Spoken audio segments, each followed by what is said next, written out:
found out that our brakes were vibrating a bit. We did an inspection. The rotors had reached their minimum level, so we decided to change the rotors and the pads. This is my son, he's going to do the work. Yeah. So today we're going to be changing the rotors and the pads on a 2014 Audi A4 using parts from Parts Avatar. Speaking of nuts, make sure you get your 17mm sockets and your breaker bar so that you can break the torque on these guys before you've jacked it up. You're also going to need your key that's in your glove box for the lockdown.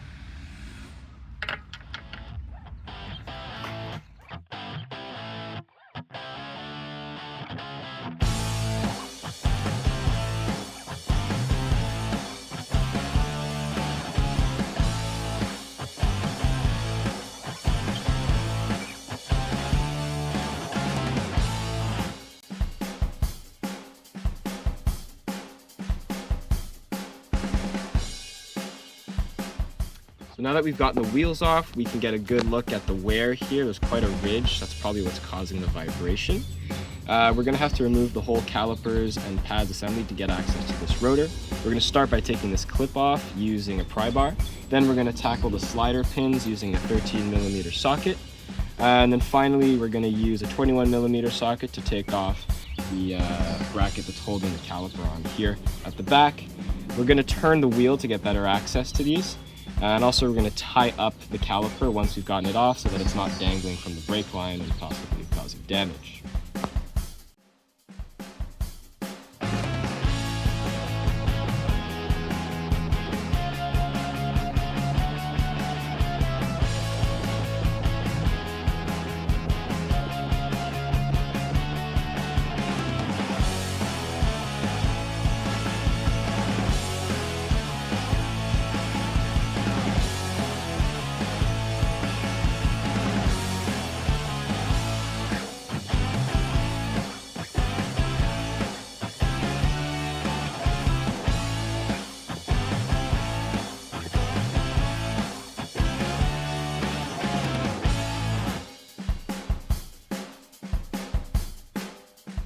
Okay, so now that we've gotten everything off and we've cleaned out the housing here with some soap and water and then sprayed it with compressed air just to get the grime out of the fastener holes, these coated rotors look beautiful.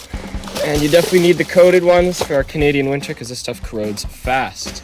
Pads as well, looking good with the adhesive, nice clip and everything. And we're going to make sure to lubricate all the fasteners with a little bit of silicone lube as we go along. Let's get started.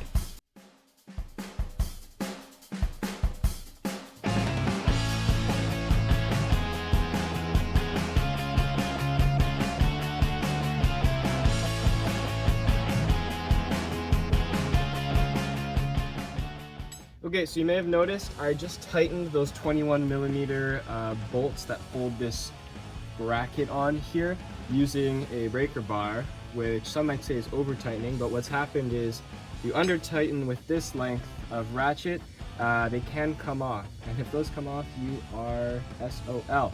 So what I did is just a controlled sort of torquing where I held the breaker bar about 50% of the way along its length to get that extra bit of torque in there without the full power of the breaker bar. And so I know next time when I'm taking these off that I'll need the breaker bar again to undo them. We encountered a problem that's never happened before. This little spring clip here kept coming off every time we put this into the caliper right in the cylinder. We tried to compress it and pop it in, but it just kept coming off. That's this old one here.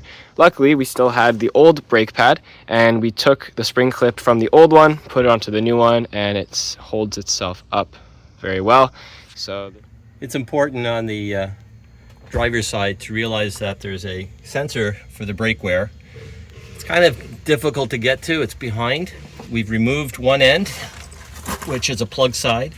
This is the piece that is connected already inside the brake pad when you get the brake pad. And now we just have to make sure that we connect. It's clipped in place. If you don't clip it in place, or if there's a malfunction in how you install it, you will get a brake alarm. Don't be alarmed. Just go back to your work and check and make sure you do it right. Thanks.